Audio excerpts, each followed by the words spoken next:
What's up YouTube, Dell here from Zephyr, and today is the official release date for the legendary 5Ds decks.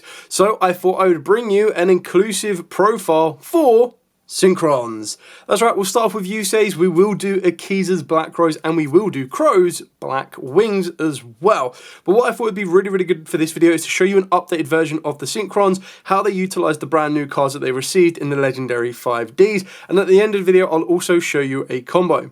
Now, massive shout out to 037 Wolf. He is probably like the best synchro content creator online. There is no doubt about it. I watch a lot of their content. I kind of use it as inspiration to kind of help me modernize and update some of the decks as well. So all shout outs go to them. This is my own personal build. I've made adaptations and everything, but there is a card in here that I use as a starter, which I got from them. And I was like, yo, that's a great start to utilize. So I thought credit where credit is due and give them a massive shout out. So, with all of that out of the way, please smash that like button, hit that notification bell, and subscribe so you don't miss out on any more upcoming content. Starting off with the first card in the deck and one of your ideal starters, massive shout out to Wolf, is Righty and Lefty Driver. So this is a card that back in the day I was like, oh, I really like this card, but it needed a bit more to it. Now is its time to shine.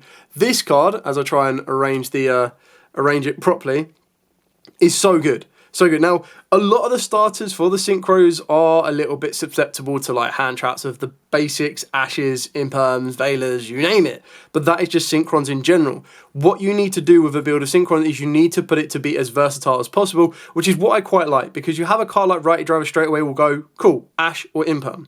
They are then cards you don't need to worry about later on when you're trying to get to Speeder, and you want to find as many alternative ways to get to Speeder as possible, especially when you have a card like the brand new, and this is what really makes it something crazy, in the Fellowship, which allows you to get an additional normal summon. So it means that if you use your normal summon on Righty, it doesn't completely shut off your ability to use a normal summon on something like your Synchron later on. So I'm going to show you the non-tuners first, the tuners first, and then the non-tuner counterparts. So they're all the cards that are kind of like what you're wanting to summon back, what you're trying to utilize, and everything else in between. We'll then play 2 Junk Synchron. Now the reason we're only playing 2 on this one is because of Fellowship. You don't need to lean into it as heavily as you once did. And then your other normal summon that you want to try and use, because Junk Synchron needs that card in the graveyard, you're much better off starting off with the Full Speed Warrior, or of course the Righty Driver, and pushing through that way. We've got 2 of the Stardust. So again, Stardust is just a great starter itself, but it's probably the weakest of all of them, and it's one of them ones that you kind of don't want to normal summon where at all possible, because it has that ability to summon itself by tributing off another monster, which can really be a lot of help for you. Then for the other Synchros, we do play the one Will Synchron. I still really like playing this just because it can be a tuner or non-tuner. It's one of the cards that can come out of the deck through the back of your Speeder as well. So I think it's a really good utility card, but some people can choose to play it or not. The other one I play for the free is the Revolution. I've got the level 2 of the Assault, and then I've got 2 level 1s. Now, I'm not completely sold on playing both Jet and Scrap. I think Scrap is an incredibly good card, which I would 100% be playing. It's just whether I play the Jet or not. And when I'm looking at that, I'm trying to debate whether I want to play another Synchron instead, but it's just kind of coming down to which one I'd rather choose. With the Scrap Synchron, as it is the new one, is absolutely insane. For a Synchro summon, you can substitute this card for any one Synchron tuner. You can only use each of the following effects once per turn. If you Synchro summon a monster that mentions a Synchron tuner as material, this card in the hand can be used as material. And then if a monster or monsters you control that mentions Junk Warrior or as a Synchro monster with Warrior in its original name will be destroyed by battle or card effect, you get to banish this card from the grave instead. So it has the defensive capabilities, it has the ability to Synchro from the hand, so if they do stop your Junk Speeder, your full speed Warrior, you're then going to have the ability to then still continue to push on, which is another way of the combo, because you have so many different ways to get to Fellowship. So that's like your best starter, because that one would let you sunch out your Junk Synchron, and then of course discard another card. So you're going to be adding a level 2, discarding the level 2, and then off you go working into Speeder. But then you need more ways to consistently get you to Fellowship, and that's where Full Speed comes into it. It's Full Speed Warrior, and that's also where the Righty Driver comes into play as well. So your righty and your lefties just work out so well. Then for the non-tuners that we're going to be utilising, I'm liking to play free Junk Converter. I'm not entirely set on this yet. This is free spaces that I could feel could become very flexible. There's like Doppel Warrior, which is a really good option, but I like the idea to discard this card in the tuner to then add any Synchron monster from the deck. So that can get me direct access to a Junk Converter if I want, a Junk Synchron if I want to. It can get me into Jet, not so much, but Scrap Recycler, Revolution, Assault, all of those different options could be quite useful. And then the fact of the matter is that when you get to bring this back from the graveyard off of the back of your Junk Converter and then Synchro it off, it sets you up with a nice little bit of chain block capabilities and a bit more protection. So it's something that I'm testing out from the older ways that I used to play this deck, and trying to modernize it. Whether I feel that it's needed or not will be something that I will test out a little bit more. And if you don't like this, you can then adapt it to your any particular preference. You can put in 3 more hand traps if you wanted to. Another way you could do to increase your consistency to get to your full speed warrior is you can put in a reinforcement of the army, and you can also go back to the classic Doppel warrior as well. So you've got loads of bits that you can kind of flex around with, which is what I love about Synchrons, is it gives you that option to go down this particular route, or of course you can go down like the Reborn Tengu route that I've done before. You can bump it to a 50 card deck if you wanted to. You've got the Wanted package as well. You've got the Canine package if you wanted to go down that route. So you've got loads of different flexible options if you needed to, but this is a Yusei Synchron style deck, which is why it's built the way that it is. Maxing out on full speed warrior. So monsters you control that mentions junk warrior or are a synchro monster with warrior in its original name gain 900 attack, which sometimes can be quite important if you are going to be ending on something like a junk warrior or a warrior-esque monster, just to give it that little bit of extra attack boost. Or even if you're trying to go second and push for an OTK, this could be the difference maker, but that's not the reason you're playing this.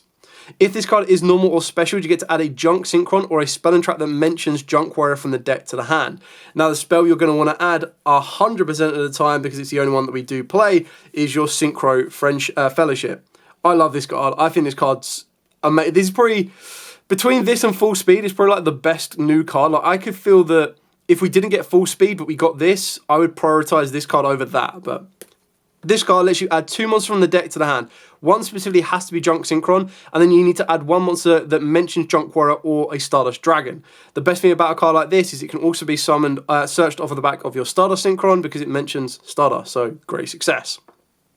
So you'd always add your Junk Synchron, and then the other monster you can add, again, could be the Scrap Synchron if you wanted to, or you can add something like your Crossroad Sonic Chick, and in doing so you would then discard the Sonic Chick and then normal summon down the Synchron and push on from there.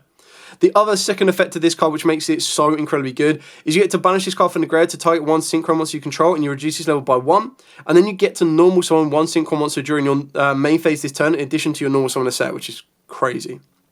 The Crossroad Chick, if a tuners or tuners is sent to the graveyard by any means necessary except during the damage step, you get to special on this card from the grave or the hand. So depending if it was in the graveyard when the card was sent or not, you still get the benefit of summoning it from 2 different places, which is really important.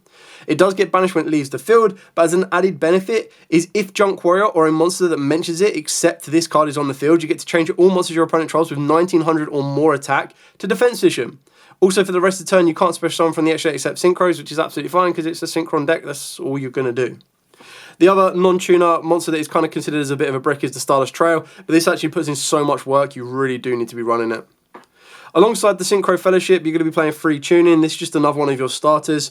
Yes, in an ideal scenario, you mill a level 2 and you're like, yay, success, normal summon down Junk Synchron and off I go, but you can't always guarantee on that one. So this one being able to add any Synchron tuner, again, can search you into your Scrap Synchron, which gives you that extended to Synchro from the hand. It can also get you into your Stardust as well, so that's another way that it would be a bit more of an ideal starter on its own, rather than, well, I say on its own with a monster you contribute off, than Junk Synchron.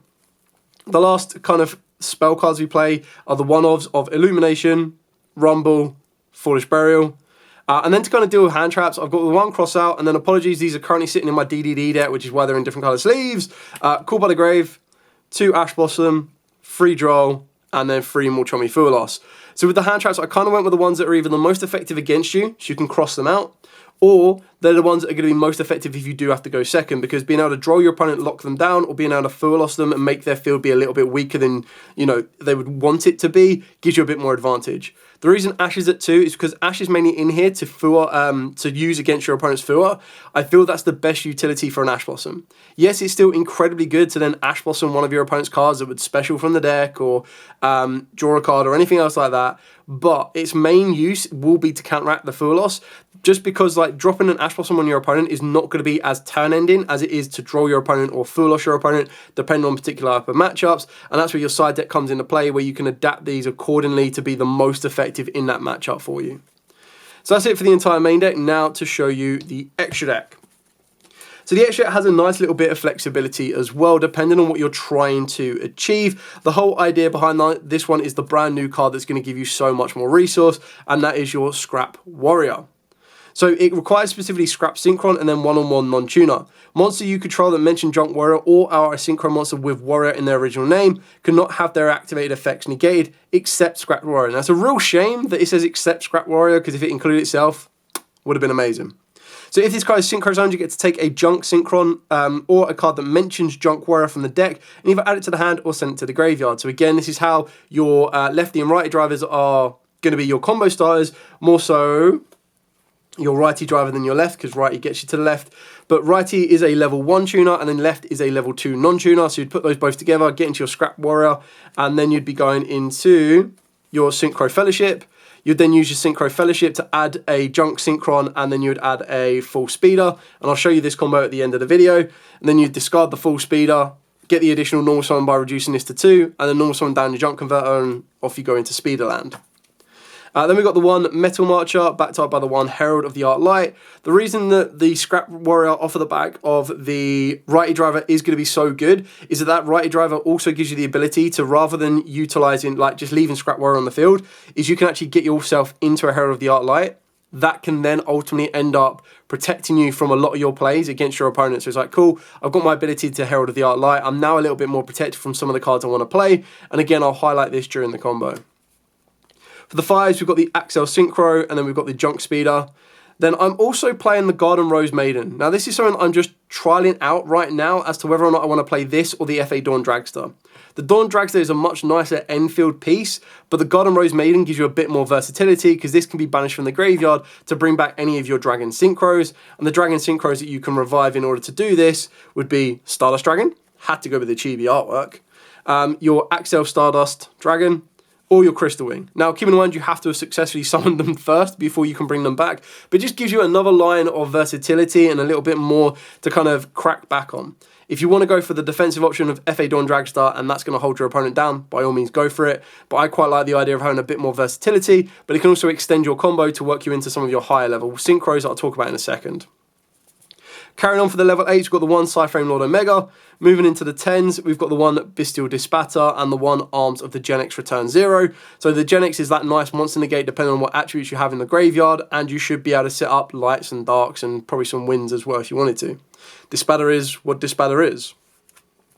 And then the last 3 cards are semi-flexible. And what I mean by that one is the ones that I decided to go for was the level 11 route, which is the Jinjurishi and the Shooting Majestic Star Dragon. So the way that these both work is your Jinjurishi is just a very easy level 11 synchro for you to get into. And then what you would do there, as I try and find the alternative pieces, what you would do there is you make this, and then you'd make your Crimson Dragon.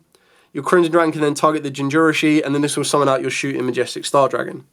As an alternative, and probably a much more budget alternative option to these 2 cards right here, but even then I don't think these are both that expensive. The other 2 options you go for is the level 12, and you'd go for the Snake Eyes Vengeance Dragon just because it just requires a 1 tuner and then one-on-one non-tuner. This would be your level 12, you'd use Crimson Dragon to target this, and then that would get you your Cosmic Blazer. So you've got these, or you've got these. I quite like these, but I don't mind having an issue, like I don't have an issue playing these either. So it's quite nice that if you go to a locals and like, right, okay, I know what level 11 you're playing, you go, I'm not playing level 11 now, I'm playing level 12. So you can have a nice little bit of a switcheroo, which is kind of cool. So that's pretty much it for the entire profile. Now what I'm going to do is I'm going to zoom it out. I'm going to show you how effective Righty Driver is. And again, massive shout out to Wolf on this one. I'll put a link to both their combo videos. They've done one combo video, which was like a month ago. And then they've done another one, which was like last week, which I think is really good. And if you, as I've mentioned, if you want to play Synchrons, or even if you want to play most Synchro decks, that's like the place to go. And there's loads of combo videos, loads of tutorials for you to check out. So I'll be back in a second to highlight what Righty Driver can do for you. Here is the Righty Driver combo. So massive shout out to Wolf. Again, it was their combo and their profile involving Righty Driver that made was like inspired me to go, okay, cool, I want to utilize this card. I've adapted it to my own personal use and my own personal build, so you're going to see exactly how it works. But the idea behind Righty Driver is it kind of does the exact same job that Full Speed Warrior does as well. But on top of that, if you do hard open up the Synchro Fellowship, you can also turn your Righty Driver, once it special summons out the Lefty Driver from the deck, into a Herald of the Art Light, because you can manipulate the level of lefty driver for its own effect to make it a level 3, and then straight away a 1 plus 3 equals 4 of Herald. The only difference is when you activate the Synchro Fellowship during that route, you need to be very, very careful, because you're going to make your Herald to protect the Synchro Fellowship. When you use the Synchro Fellowship, the cards you discard will get banished if your Herald stays on the field. So that's something to remember and to keep in mind. As we are just going to keep it very simple, that we've only used Righty Driver because we haven't seen Synchro Fellowship and we haven't seen Full Speed, I'll show you exactly where we get to. So you're going to synchro these two together. The one you're going to want to go into is the most recent Scrap Warrior, which I think is absolutely amazing. This will grab you your Synchro Fellowship. Remember the first line of text, monsters that mention Junk Warrior and or are a Synchro monster with Warrior in its original name, except itself, annoying, can't have their effects negated, as that will come up next. So we've added our Synchro Fellowship. We're going to activate this now. We're going to grab ourselves our Junk Synchron and our Full Speed Warrior, discarding the Full Speed Warrior to the graveyard. In doing so, we'll then use the Synchro Fellowship second effect to banish it, to then manipulate the level of Scrap Warrior, reducing it down to a level 2, to then give us an additional normal summon of our Junk Synchron. This will then allow us to revive the Full Speed Warrior. It does negate its effects, but remember, because this mentions Junk Warrior, it actually can't have its effects negated, which is great by either player. So this will then allow us to grab a Synchro Fellowship. You can grab the trap card if you do play it. I just prefer not to, and I'm not going to go through both my Junk Synchrons, so I have this as a very nice follow-up later on. So we're basically replenishing the one card combo that we've just used, which is really helpful. Now, you can use your Scrap Warrior or your Full Speed Warrior. It doesn't make a huge bit of a difference. The only big difference or benefit you'll get to is if you can manipulate to get a level 6 tuner on the field, that would actually allow you to go into a Crystal Wing, which is quite nice, but we're not going to be doing that in this particular route. I just want to show you the most effective and most consistent route around. So we're going to use our Junk Synchron plus our Scrap Warrior, remembering our Warrior is a level 2, to go into our all-powerful, almighty, but hand-trap magnet Junk Speeder. Speeder will then allow us to special summon 4 Synchrons from the deck with different levels. So we're going to go for our Stardust Synchron, we're going to be going for our Assault Synchron, our Revolution Synchron, and finally we're going to go for our Will Synchron. Now this will all make sense as I go through this combo, but this is where you can adapt it as you see fit. Some people don't play Willed, you'd go for Jet. Some people don't play Rev, you go for Junk Synchron. Like, you've got so many different options. The reason I like this particular matchup and route is because I've got 3 guaranteed tuners here, 4 if I want to include the Willed Synchron. I've then got 2 guaranteed non-tuners, or 3 if I want to include the Will Synchron. So that ability to be a tuner or non-tuner is going to be very, very helpful. Before you move any further on, make sure you trigger the Stardust Synchron's effect to grab you your trail, as you really don't want to be missing that, as it's going to be very important as we continue to play.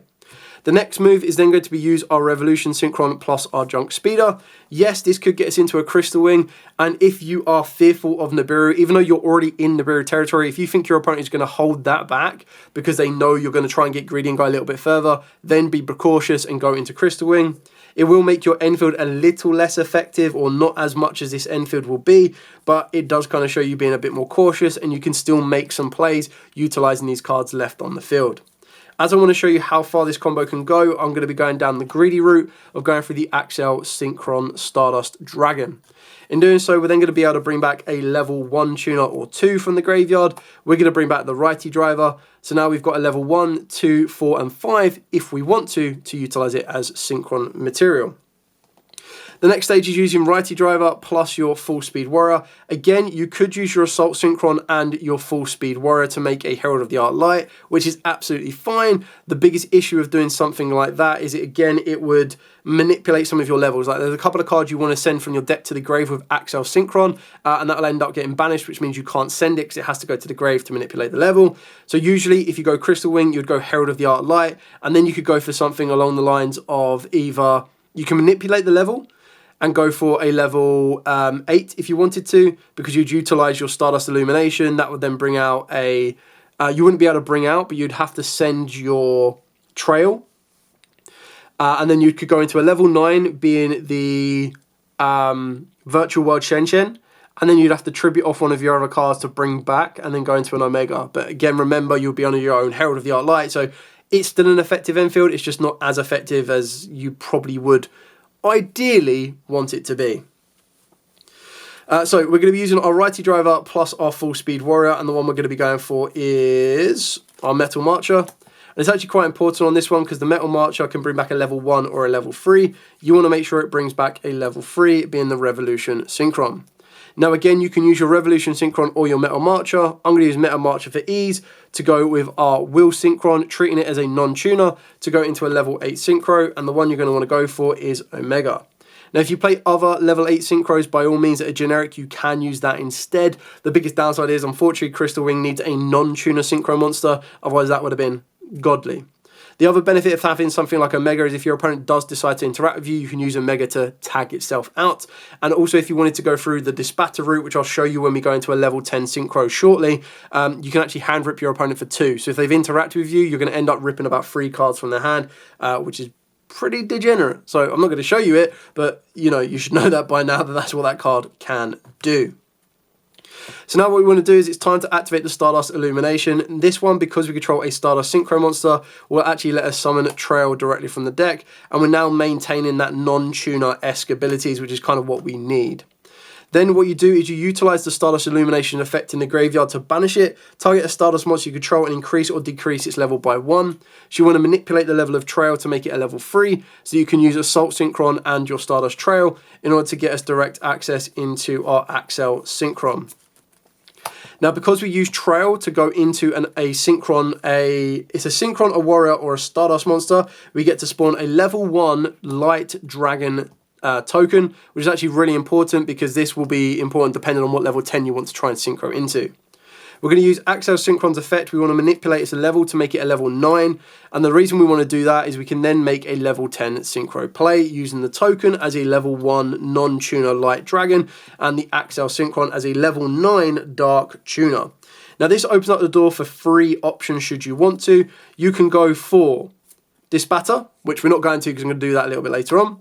You can go for Chaos Angel, which I quite like the idea of, and it kind of means that you would swap this into your deck, maybe in the place of the Arms of the Gen X. But the only benefit that the Arms of the Gen X is going to have, which is why I'm going to go for it, is that the Arms of the Gen X at this exact moment in time means that we are covered from darks, lights, winds, and earth effects, which is really important because then if your opponent is playing multi-types or multi-attributes, you can deal with all 4 of those, and if they're not, you still have a direct answer to them. But if you want to wall up your end field, you can also go for Chaos Angel. So I'm just going to put both of these here so you have a bit of an idea of which one you kind of prefer as a preference. Now what we're going to want to do is use our Stardust Synchron, and we're going to use its effect plus, the Axel Synchron to tribute it off in order to get us, I jumped a step ahead, but you get the idea. We're going to jump ahead to go into our Stardust Dragon, and then use instantly Synchro Summon to go into a Crimson Dragon. Now, so at this point here, you want to go like Chain Link 1 Crimson Dragon and Chain Link 2 Assault to banish the Assault to bring back a level 8 non-tuner, being like your Axel Stardust Synchron Dragon. And your Crimson Dragon is going to grab us our Synchro Rumble, which we'll utilize a little bit later on. Now, at this point here, you want to use your level 8 plus a level 3 in the form of the Revolution Synchron to get you into your level 11, being the Jinjurishi. Now, it's at this point here that if you choose to play level 12s, you might need to adapt this combo a little bit more. But what I quite like about the level 11s is it gives you burn, it gives you field clear, and then it also gives you the ability of getting Crimson Dragon, target the 11, tag itself back into the extra deck, which is quite important for later on, and give you a shooting Majestic Star Dragon as well. So you're really covered in quite a lot of basis. Now at this point here, what you want to do is you want to be able to bring back 1 card from the graveyard, and the way you can do that without even needing to discard from the rest of your hand is to use the Revolution Synchron's effect, send 1 from the deck to the grave to bring itself back to the field. Now the reason we do this is we have the ability to tribute it off, utilizing the Stardust Synchron in the graveyard and bring it back to the field. Now, if you want to go down the route of another level 8 Synchro play, you can do, and the reason you would do something like that is that lets you bring back the Trail, and then you'd Synchro these 2 together to get you into a level 8. I'm choosing not to do that with the Trail because I actually want to keep this in the graveyard for a little bit later on for a follow-up. What I am now going to do is I'm going to activate the Synchron Rumble, and this will then allow me to bring back Stardust or Axel. It doesn't matter which one you bring back, you're absolutely fine. If you wanted to clear a bit of space up, you could also use the Omega's effect and basically tag out. I quite like the idea of being able to put the Assault Synchron back into the graveyard, but it really does come down to personal preference, and the benefit of something like that is it means you could revive the Stardust, you'd also then revive the Trail, and you'd make a Synchro level 8 here with these 2, and you'd have the Stardust protection effect, plus the new Synchro level 8 that you'd go for. But it kind of comes down to what you have available to you, what you want to go for, and the build you look for. At the base minimum, what we're going to do here is we're going to use a level 4 and a level 8 to, you guessed it, make another Crimson Dragon. Now, you can't use Crimson Dragon's effect again this turn, but what you will have the ability of is during your opponent's turn is you can utilize the Crimson Dragon effect. Now, remember, our end hand is currently back to full health. So these can be any other hand traps that we are playing. So this could be a Droll, could be an Ash, could be a Call By, a Cross Out, you name it. But the idea is we're now going to use Crimson Dragon's effect. So pass to our opponent's turn. This is our opponent's turn to make it clear as crystal.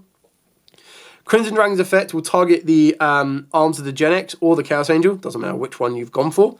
It will then put itself back into the extra deck, and then it will spawn out the Bestial Dispatter, which at this exact moment in time, you've got a guaranteed Stardust Synchron banished alongside an Assault, but also during the standby phase, you can utilize your Omega to put your Stardust back into the graveyard, so that if you do need to hit the grind game, you have both of these in the graveyard ready to go for the follow-up. Plus, you've got your Synchron Fellowship, so you've got loads more you can still do. It's not ideal, as this is still like your all-out end field. Like, if your opponent breaks this, you're probably going to have to scoop it up. But at the very least, you can Omega, run away, cover you for one more monster coming back. You've got the guaranteed tribute fodder. You've got the runaway, protection, negation, you name it, of your Stardust Majestic Dragon. You've got your Dispatter play. You've got your Arms of the Gen X play. You've also got the Jinjurisi Cursed Thunder God play. Like, you're pretty much well and truly insulated by a lot of interaction that your opponent may have against you. Yes, Dark Rule No More would suck. That is kind of something that happens. But if they Dark Rule No More you, they still need to clear this entire field off. You'll still have your Stardust for a follow-up. You still have your Synchro Fellowship. And then it's all about making sure that you've maintained your resource. So that will come down to a player preference or a player choice. When you are putting your field together, you need to be like, right, well, do I feel my opponent is main decking Dark Rule No More? Or if we're in game 2, do I feel my opponent has sided in Dark Rule No More? And kind of adapt it from there.